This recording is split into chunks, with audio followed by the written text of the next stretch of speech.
Hello and welcome to Do the Right Thing, your weekly writing prompt podcast. I'm Alexandra. And I'm Jarvis. Jarvis and I were aspiring writers with one simple and very common problem. We never actually took the time to sit down and write. Exactly. So to solve that issue, we are issuing a challenge. Each week we sit down and write a complete short story using 3 or 4 randomly generated words. Then we come on the podcast, we read a story, we talk about what we learned in reading it, and then we talk about the rest of the story sent in by you wonderful listeners. Exactamundo. We're simply here to help you do the right thing. A Doof Media production. If you, our lovely audience, has noticed, today is not Monday. It's probably Wednesday when this will be coming out. I hope so. Yes. Yeah. Which, if you aren't following us on our Twitter, we have decided to switch our schedule once more to hopefully recording on Tuesdays and releasing on Wednesday. Mm-hmm. The reasons is of course, if you haven't already figured it out, I am in the middle of finals week, and then after this, I'll still have to go to a couple of more summer school classes. So us recording on Sunday always left both of us just ungodly tired. Mm-hmm. And you also got a job, isn't that right? Yeah, I finally have a job because I've been in New York for several months without a job, and it's been going about as well for my finances as you'd expect. But now I have a job. It pays just enough for rent, and my family's helping me out with like food and stuff, so I'm okay. But yeah, it's a weekends job. So did I tell you so I'm a host at this brunch place. Did I tell you that the first day Shawn Mendes was there? Oh yeah, you did say that you saw him. Did you actually were you able to talk to him? And... Yeah, I mean, I got him water, and he kind of had himbo vibes for real. Like he was very. It was there was a whole bit with him just being confused as to which glass had had grapefruit juice before. He was like, make sure it's not in the grapefruit juice because I wouldn't want grapefruit juice water because that would be not good. And I was like, yep, you got it, Sean. That's fine. Thanks, Sean. Yeah. It's all right. It's neat. Yeah, it's interesting. I've said this a couple times recently, but even though I've always of course I've had internalized that celebrities are just real people. Of course I know that, right? But also I realized after seeing him that someone pointed out to me, it was that's Shawn Mendes. And I was like, oh, he's really famous, right? I was like, wait, I did on some subconscious level did expect for him to have a gold halo around his head or something. Shine like Shawn Mendes. Yeah, well, because there was just nothing where I would look at him and be like, oh, that's a super famous person. No, he's just some guy. Yeah. So that was interesting, but very cute, tall. So there's that. Cute and tall, yeah. Which, hey, maybe that's what makes him famous. Yeah. So Sean, if you were into the homosexual looking host that got you water and had purple nails, hit me up. So yeah. Hit him up. Yeah. Nice. And speaking of hitting things up, I think we do have to ransack this episode of Do the Right Thing, this special double-sided episode. What do you mean? I don't. Okay. What do you mean by ransack? Ransack, run in with masks and probably weapons. Okay. Make sure everyone in the house is sleeping. Steal the most expensive stuff. Let the cat out and or run around. Just make sure that they're really scared of you. Yeah. Okay. Sounds like a plan. All right. So we're gonna read one story for the past 2 weeks. We did take a week off. And then we'll talk about the rest of the stories submitted by y'all at the end from both this week and last. Exactly. We will be reading a story by CaptainRhino named Changing the Ethical Paradigm. Perfect. This is Changing the Ethical Paradigm by CaptainRhino.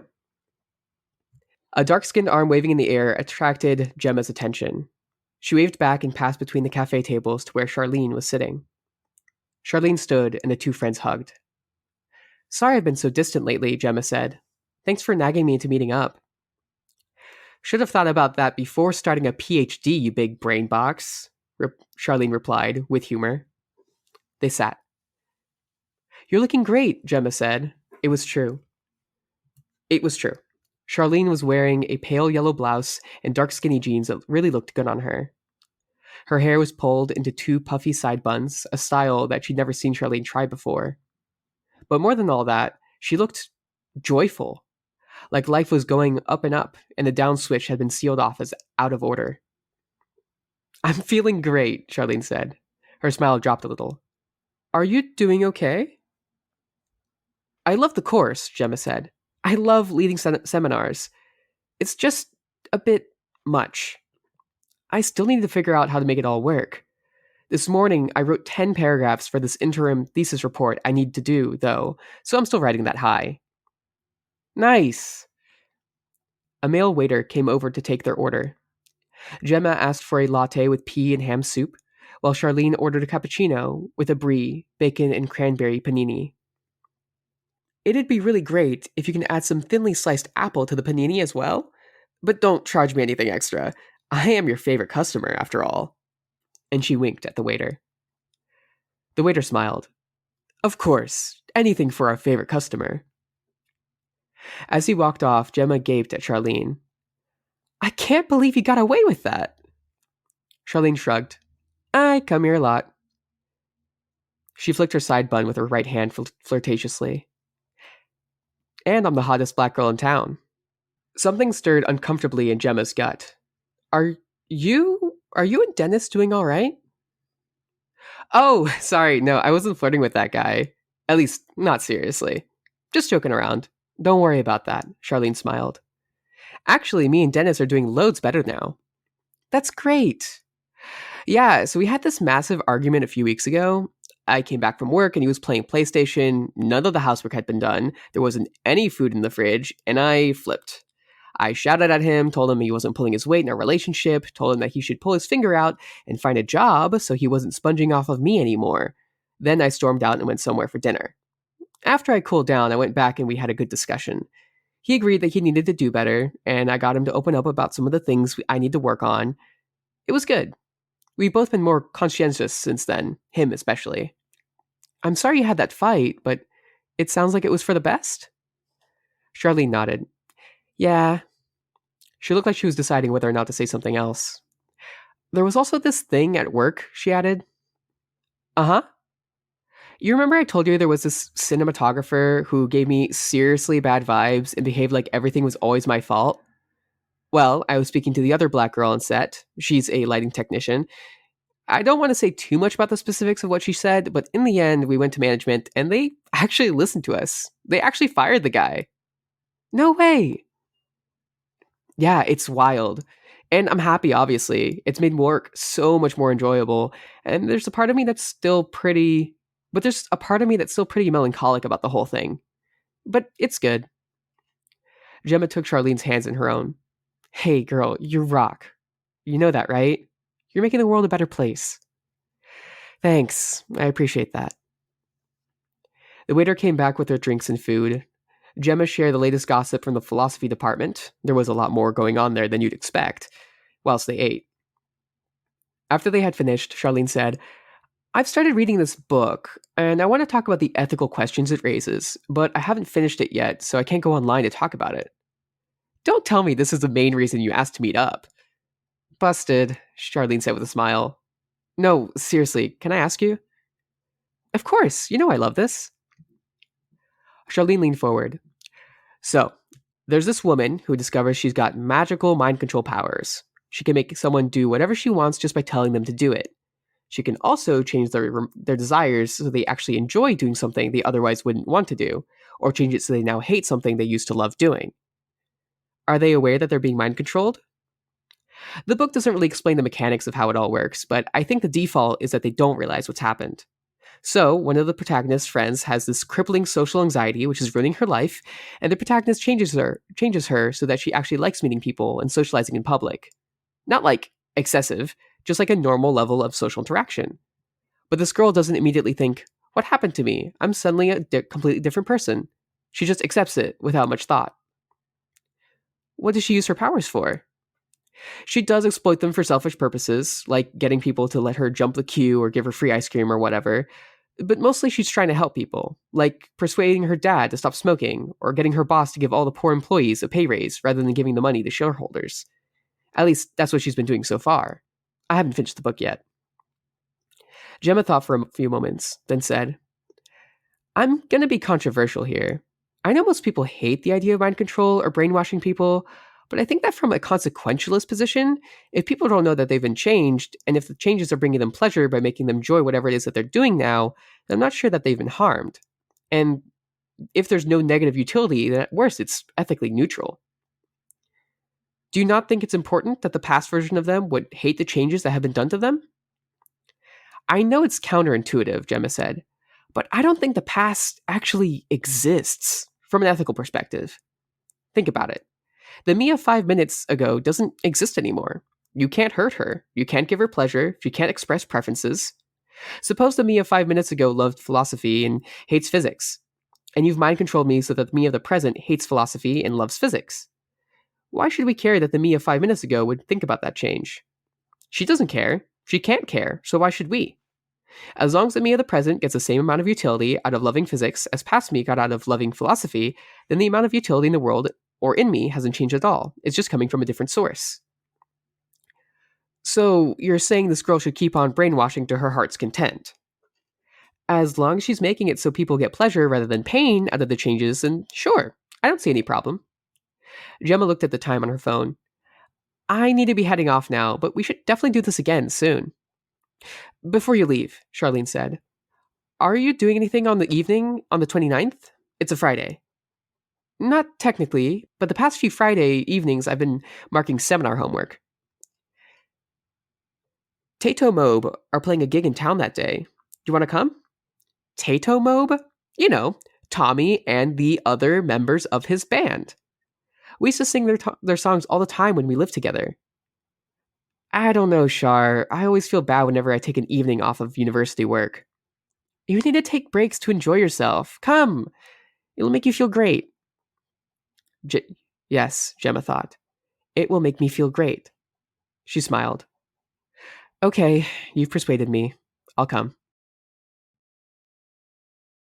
Well, all right, all right. I really do enjoy this story. It feels a lot like a slice of life. We get to know a lot about these characters, how they're going back and forth, and I do enjoy this sort of ethical conundrum that they end up falling into towards the end.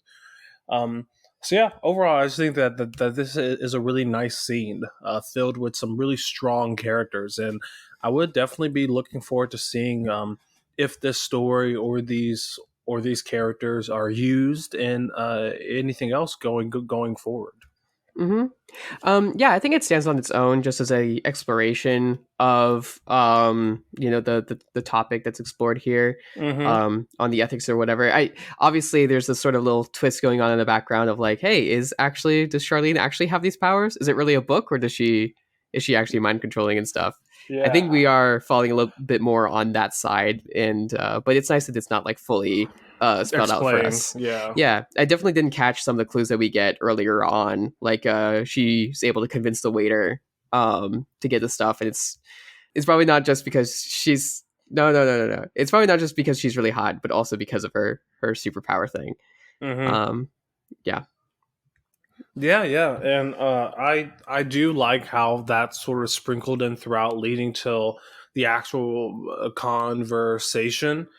That's why, like in my initial reading towards the end, I was sort of wondering a lot of where this was going. You know, like Mhm. oh, okay, so they're just talking, but talking about what, and then we got into mind control and this sort of ethical problem that is pre presented there, a problem that I haven't really seen in many things besides, let's say, um, Worm and the X-Men series. Yeah, and Jessica Mhm. Jones.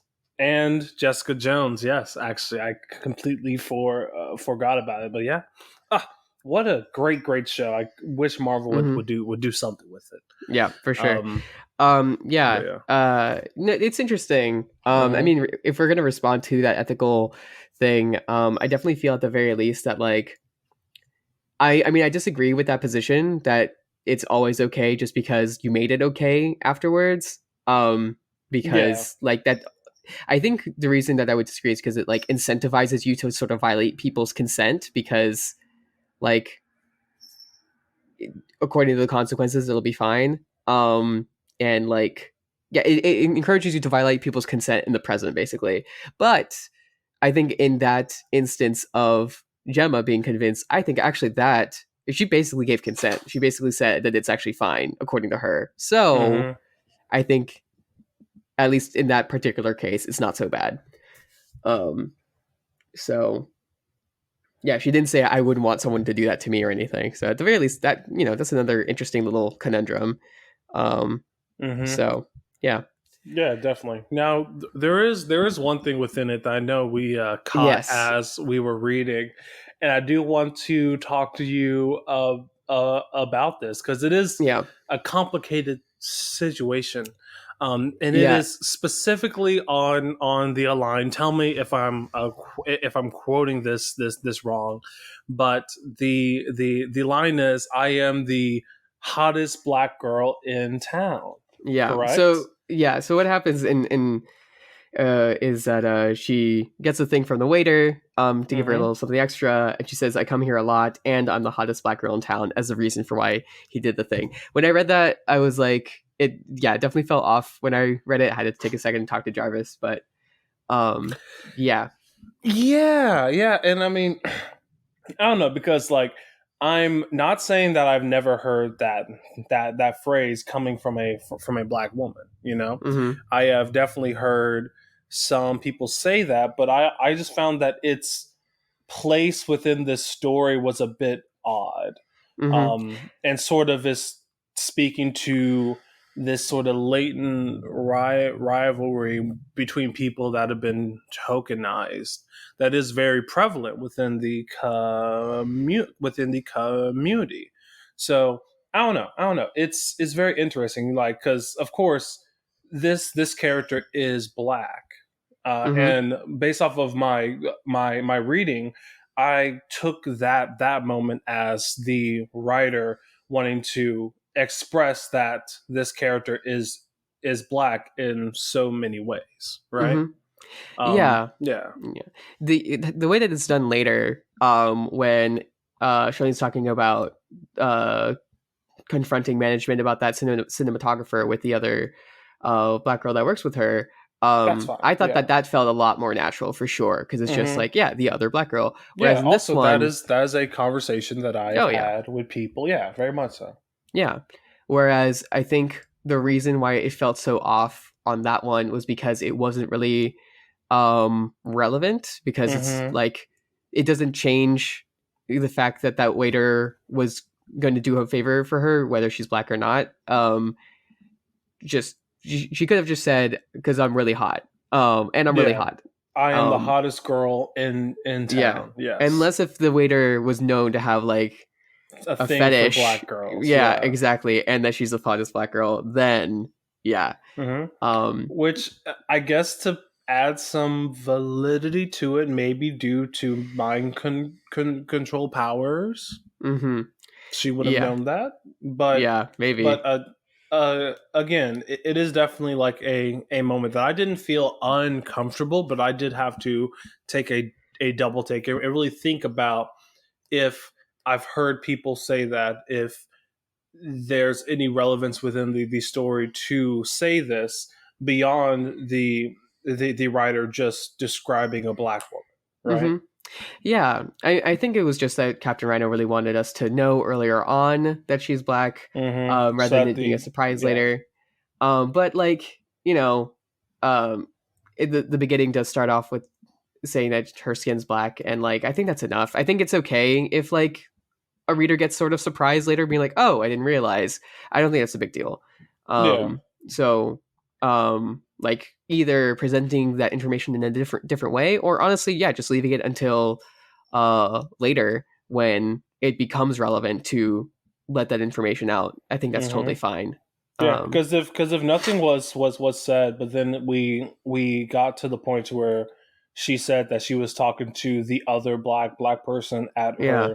her her job, the same thing is being done there, right? Yeah, yeah.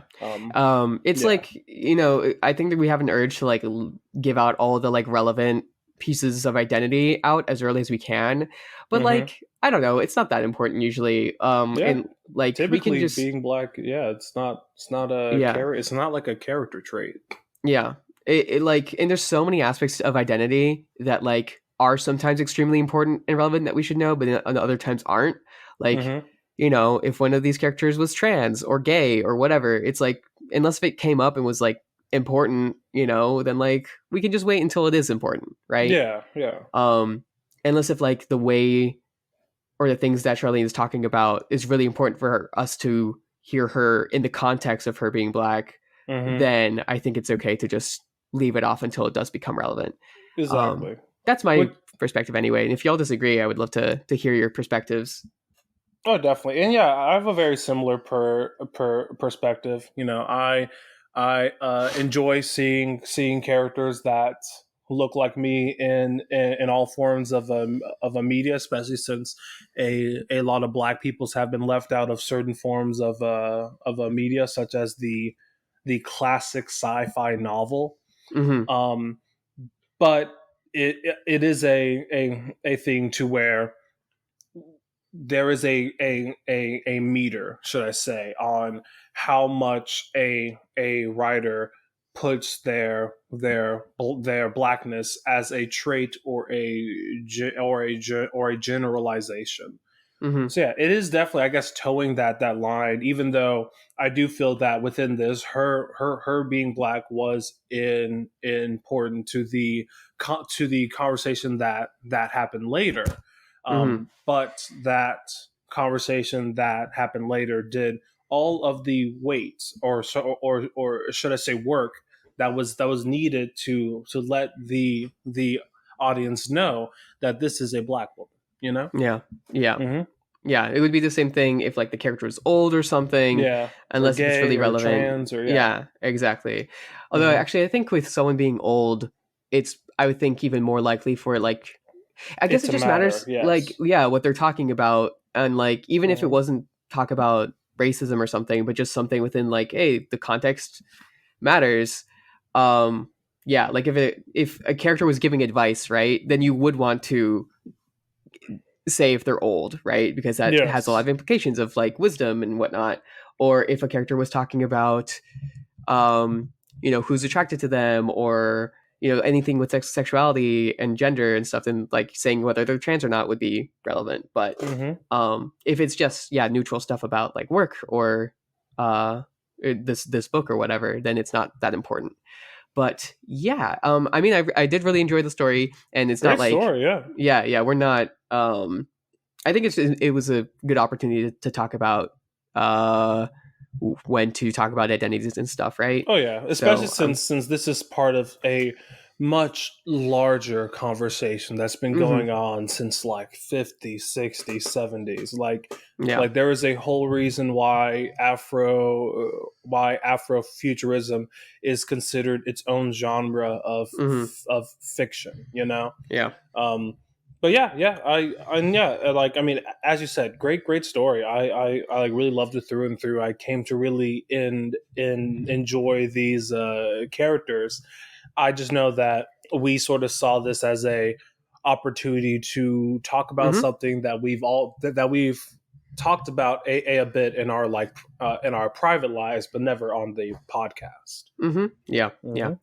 Hmm. But okay, I think that's all we have for Captain Rhino's story. Let's get Hmm. into the rest of the stories submitted by our listeners. Definitely. So, another story from last week that we will be talking about is by Captain Rhino again, Hmm. with things that happen to other people.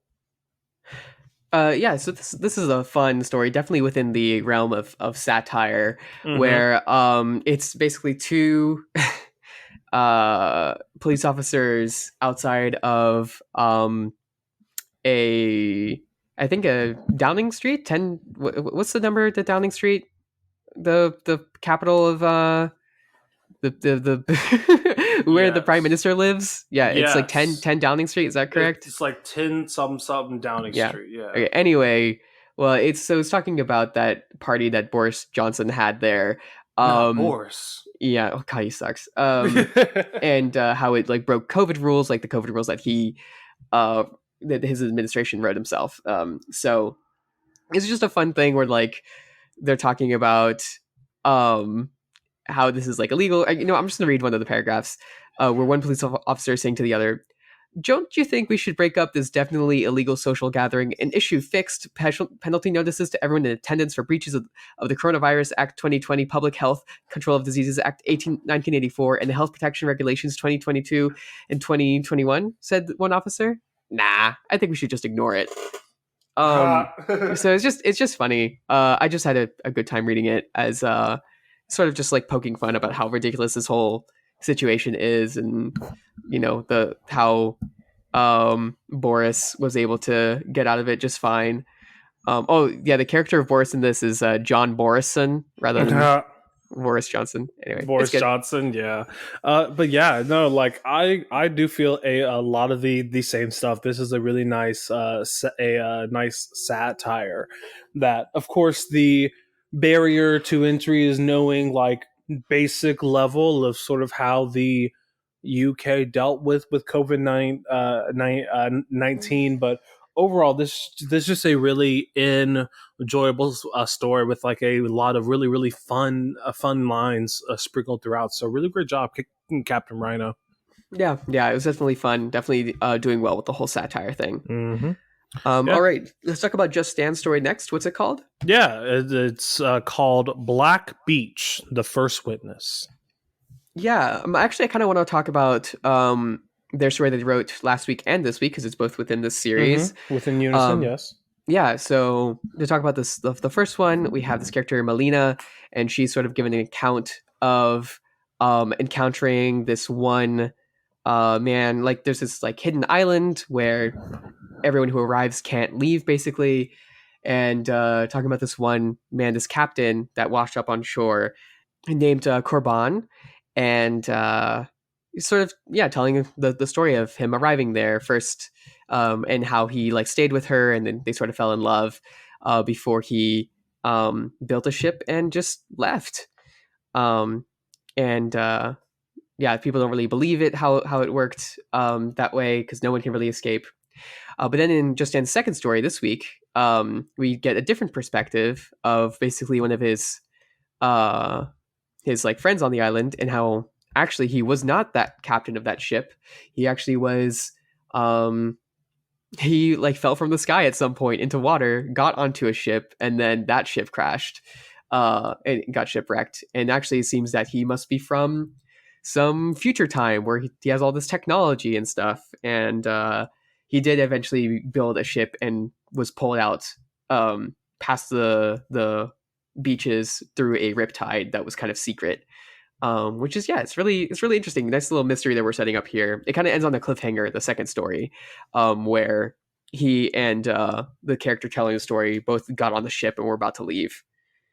And then they discovered Fortuna, which we have no idea what that is, whether it's a person or what.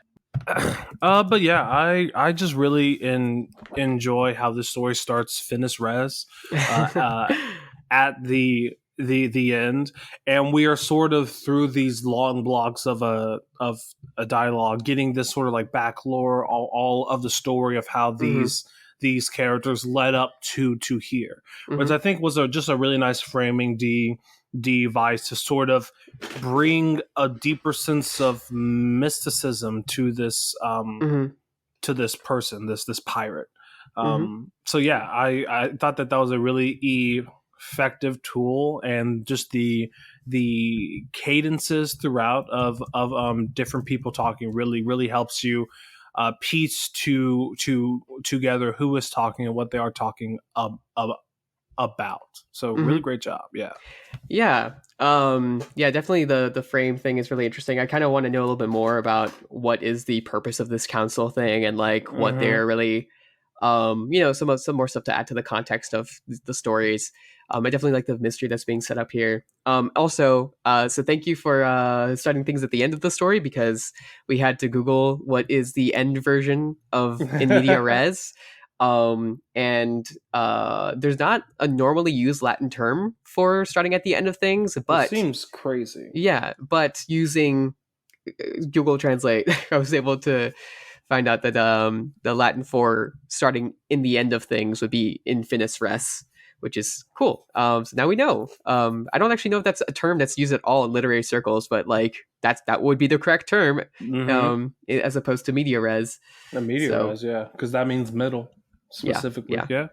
Mm-hmm. But yeah, so I like the story. I like that what's being set up here. I think I definitely did get that feeling that Justin talks about how the love interest sort of being like left behind, and I think that's just a sort of thing of like, I think it seems like Justin kind of didn't know what the story was fully about until getting to that second entry, and so I'm sure you could find some other way that love interest character will be more relevant and important, rather than just sort of being left behind. But yeah, I mean, maybe she's involved in going to seek him out again or something. I don't know. True, yeah, because I Or mean that maybe. is just the like natural growing pains Mhm. of a story. As you write more, you realize what you want the story to be, and you know what you want it to focus on.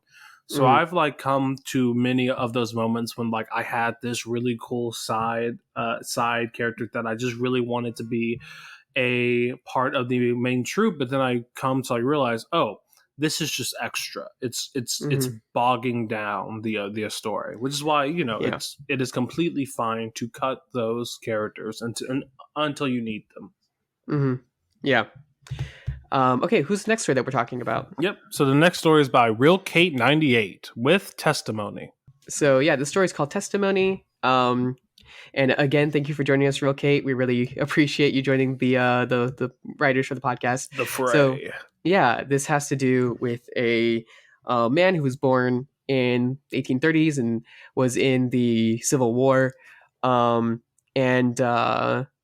it's sort of how he was in that journey. Started as like a banker and then joined the army. Ended up getting shot, and just generally just a bit of his slice of life before we finally he went and saw a play at a theater where John Wilkes Booth shot Abraham Lincoln. Yeah. Yeah, and I really like I don't actually know if this is like a true thing, but I really like the difference in the telling of like it sounds like they didn't really hear a shot for whatever reason. And then everyone was laughing at a scene during it, everyone in the audience was laughing at a scene when John Wilkes Booth jumped out of the like theater private viewing platform thing and yelled his stuff and then ran off, and everyone just thought it was funny because they didn't know that it was just an assassination. So it was interesting. Yeah. Yeah. Yeah, no, but yeah, I really do love how this sort of slice of life story led into a major event that everyone knows of. Almost like Forrest Gumpy, you know. Yeah. Um, but yeah, and yeah, this story was very well written. I love how much it really focuses on time and place. It really just gives us a great sense of the story and like the like world of this story. So yeah, really great job overall. And of course, I cannot keep on going without talking about the sort of style of the prose being used. I really do love how it is from the perspective of someone in this time, and the prose itself attempts to sort of mimic that, which I really Mm-hmm. like. Yeah. Yeah. Yeah, Yeah. definitely a nicely written little piece. I like the perspective that it gave us. Definitely. Well, all right. The next one is by No Goodbye with Of Mortal Origin. hmm So this is seems like it's within that same sort of I don't know if genre is the right word, but or even if it's like a shared universe, but the same sort of kick that No Goodbye has been on about writing about gods that are made from like stories and stuff. Mm-hmm. And so this is told in second story, and it's sort of addressing, it seems like, a god that like someone ascended to godhood, and sort of the domains they picked were about grace and compassion and stuff. But then something happened where it just kind of went wrong, and now it's sort of hated everywhere, and its followers are kind of using it as for evil, which I think is really interesting. And I like that it's sort of vague as to exactly what's happening in the real world, and it's more just about the philosophical aspects of just being like a concept that causes effects by every little movement in its universe. Mm-hmm.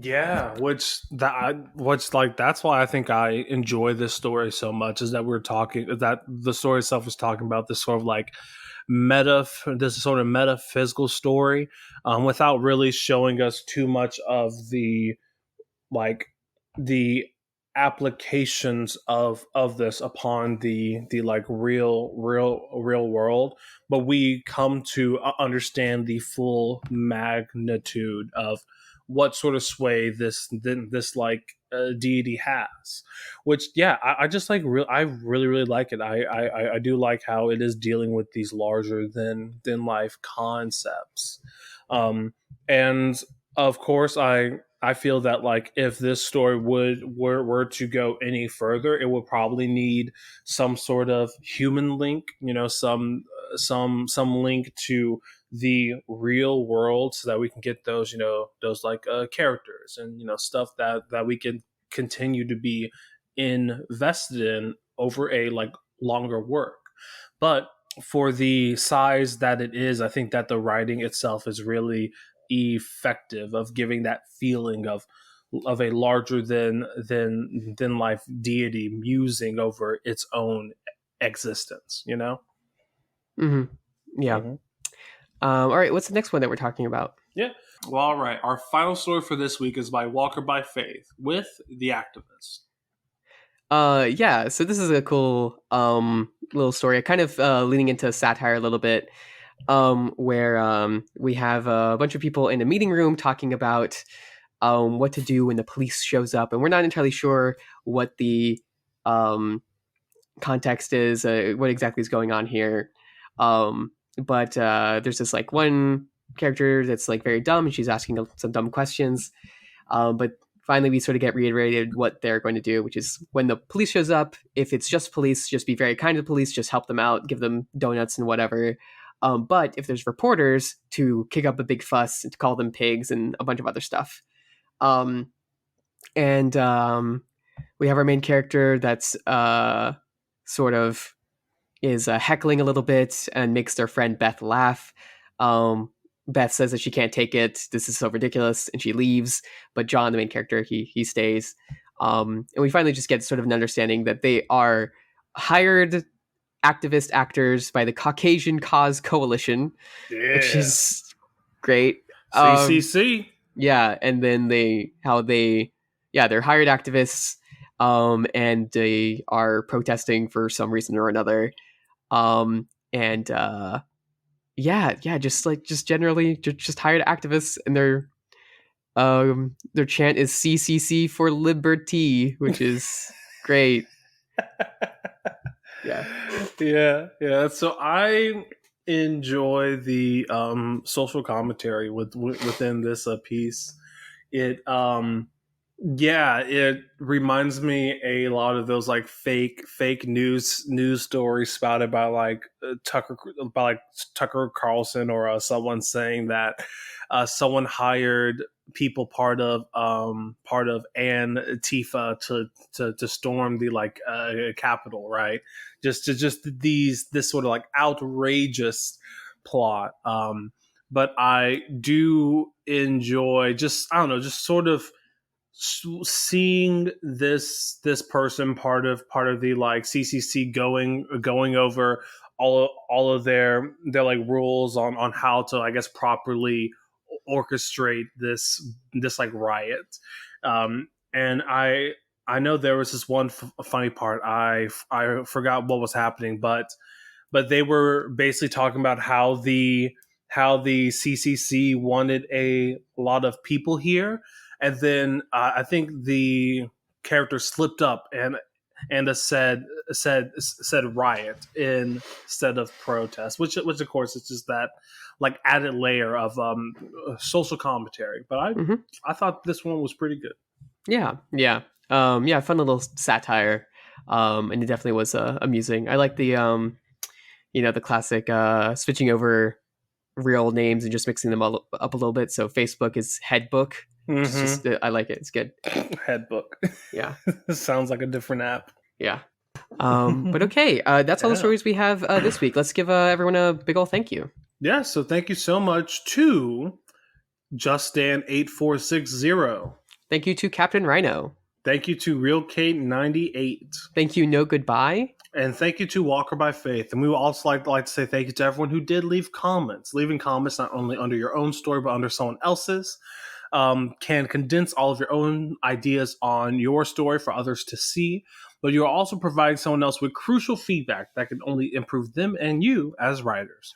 So thank you very much to Walker by Faith, Spider ZT, Just Stand 8460, and thank you to No Goodbye and Real Kate 98. Thank you so much for leaving comments.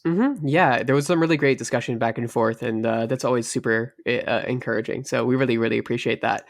And it also, yeah, I read your stuff, and I definitely it affects how I'm going to be talking about on the podcast. So it definitely improves, our commentary. So really appreciate that. But okay, if you want to be like all these wonderful writers and submit your story to Do the Right Thing, you can go to // Do the Right Thing, see the latest prompt, and sit down for 30 minutes and write a complete short story. Where can they go to see the words as soon as they come out, Jarvis? They can go to our Twitter to see the words as soon as we post the announcements. Also, if you want to see the posts with all of the wonderful stories and the words, you can go to our Reddit, which are /r/ Do the Right Thing. Yeah. If you want to you can also send us an email at rightthingcast@gmail.com if you just want to let us know about something. I want to so some other things going on here at Doof Media, because we're always doing some crazy stuff. I wanted to plug real quick that the Doofcast has started their Deconstructing Scott Ridley series, and they've done several really fantastic movies so far, including Blade Runner and Alien already. So those are some really great episodes. But additionally, actually over on The View from Halfway Down, we just started a special thing. We just started a BoJack Horseman fan art contest. So for the next couple months, we're going to be accepting fan art about BoJack Horseman or about that show, and the winners will be voted on by patrons at any dollar level.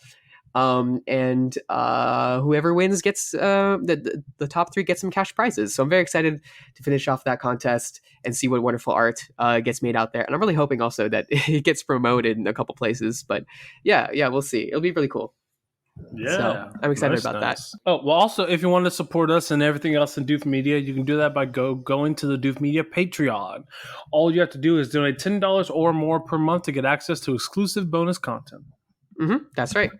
Okay, Jarvis, this is now May. What is the theme for this new month? Leaving satire behind.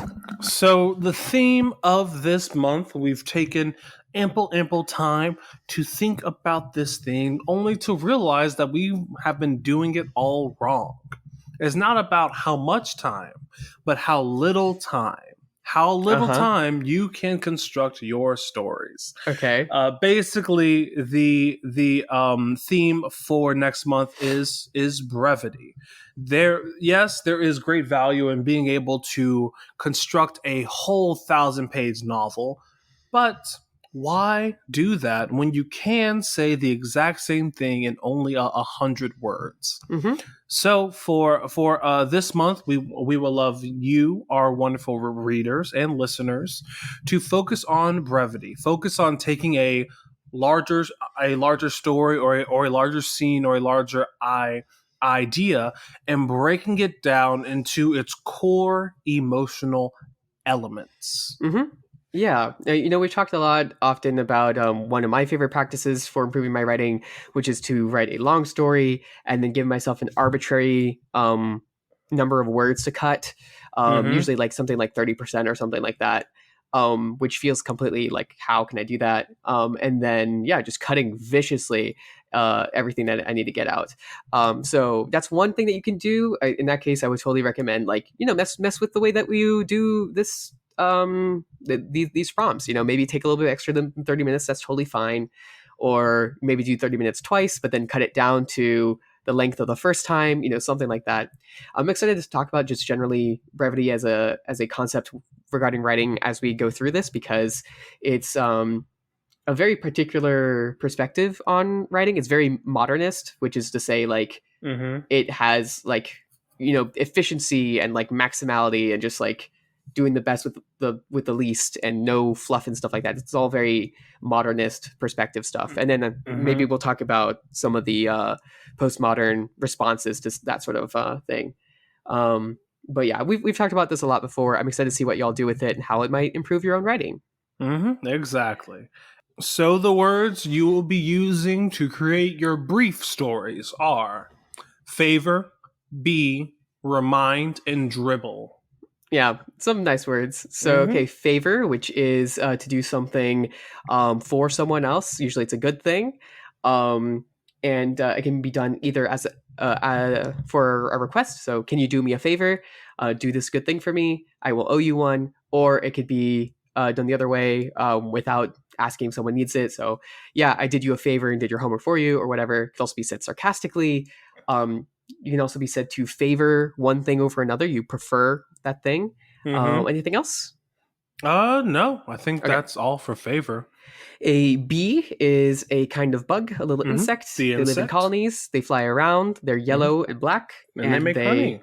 They make honey. They collect pollen. And they're just overall good. And I like them a lot. And also, if they sting you, they die. So yeah, don't let them sting you.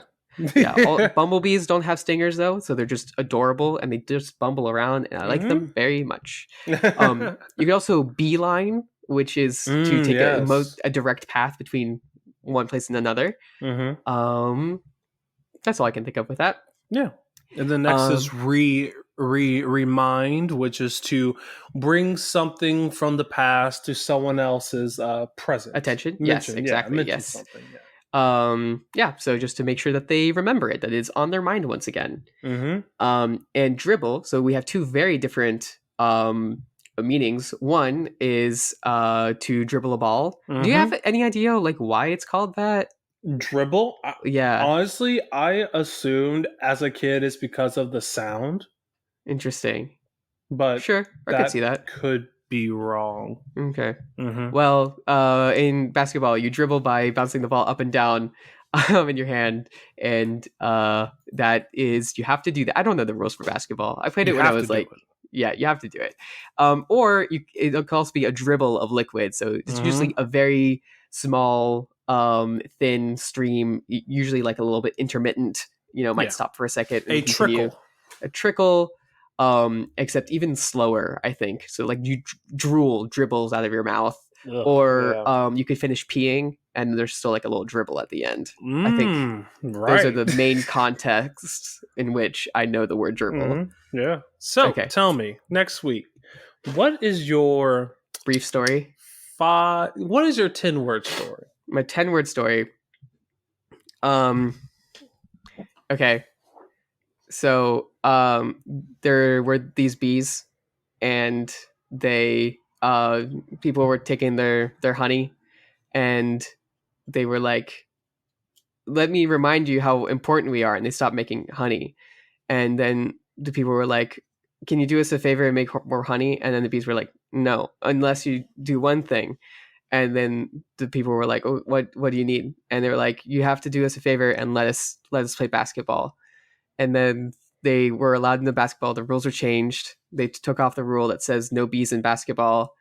And but the problem is that when they dribbled the ball, they all got smashed. It was really awful.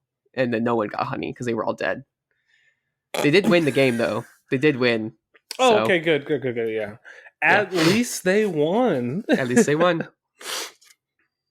Yeah. Nice. Well, my 10-word story for next week is, let me actually look at these words. To garner favor, with the Bee King, Mm-hmm. Timothy reminded him to clean his dribble. What was his dribble? Just dribble of what?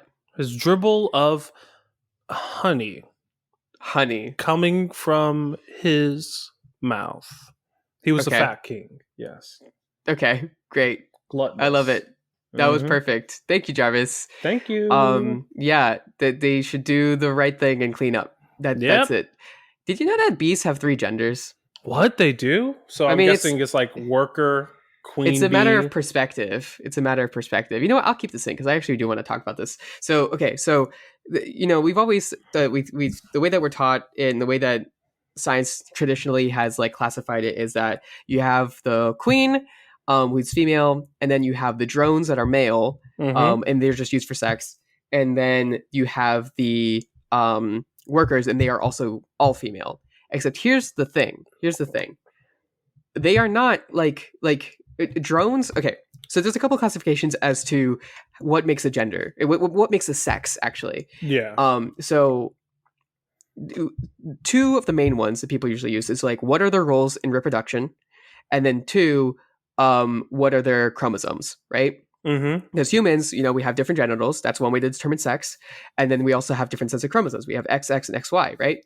Well, bees is totally different, actually. So the queen bee and the worker bees, they have the same kind of chromosomes. It makes sense they would kind of be in the same group because they're not really exactly the same. Whereas the male drones, they don't have like a complete set of chromosomes. They only have half the chromosomes. They're basically actually like a sperm, actually. Like they literally only have one half, and then they give that entire half of their chromosomes to whatever bee that they end up mating with. Yeah, and which then they means die. Yeah, so it's basically like, if we are saying that is another sex, that's basically like saying that sperm and eggs are other sexes for us. They're not humans. They're not human beings. Yeah. They're just like one cell of us. So it's interesting, right? And then the worker bees, they're not involved in reproduction at all. So that doesn't make sense that they would be also female, because they're not female. Like they don't reproduce. They're an entirely different sex. So it makes much more sense to me anyway. And it, just words are used for purposes, but to me it makes more sense to classify them as 3 different sexes: 2 that are involved in reproduction, 1 that only has half the chromosomes, and 1 that has all the chromosomes, and then the worker bees as a different thing, more like another part of the body that just supports them in general. So I think that's really interesting. No, I think it's the same thing with really ants as well. So yeah. I did not know that. I guess drone bees only had half of their chromosomes. So like, should they even be considered like, it's weird, a bee? Hold on. How many chromosomes do they have? We have like 24 or something like that, right? Anyway, but it says diploid females, so like worker bees and queen bees, have 16 pairs, but the haploid males only have 16 single chromosomes. Wow. Whereas so only 8 pairs, yeah. Yeah. Well, they're not pairs. Like, yeah, so they they're have just single chromosomes. Yes, they have 16 individual ones, whereas the queen bee and worker bees have 32 chromosomes and 16 pairs. So it's weird. What's wild to me is how the fuck, like, what are those other 6 for then? Like, how the fuck can it make a whole bee from only half the information? That's wild. Yeah, I mean, I'm assuming that the queen bee can make up for that. I mean, does the queen bee also have 16 pairs? Yeah, it has 16 pairs. I guess it's like kind of a thing of like, it has the dominant and recessive traits, right? And the haploid males, like, none of that matters. They have, like, every recessive trait stands out because it doesn't have, there's no dominant ones. Maybe that's the thing of like, if it was carrying a recessive gene that like makes it like weaker, suck and not being able to fly, like, well, it's just gonna fucking die immediately because it can't be carried on in secret. So maybe that is like a beneficial thing. And then I also guess like through that, then like no recessive genes can really pop up within the like colony, because no recessive genes that are like killer anyway. Sadly, I would love like a so like a bees bee are with 2 legs. basically immune to Huntington's. So then maybe Why have we been splicing with lizard DNA for so long when we should be splicing with bee DNA? You're so right, Jarvis. All right, do the right thing and splice your DNA with gene DNA. Gene DNA? Gene Bee DNA. DNA. Gene BD GBD doofmedia.com. At .com. Forward slash Bees. Disney Channel games. Okay. CartoonNetwork.com/games for fun. Coolmathgames.com. Thank you. Okay, I'm gonna stop. I'm really over it. Yeah.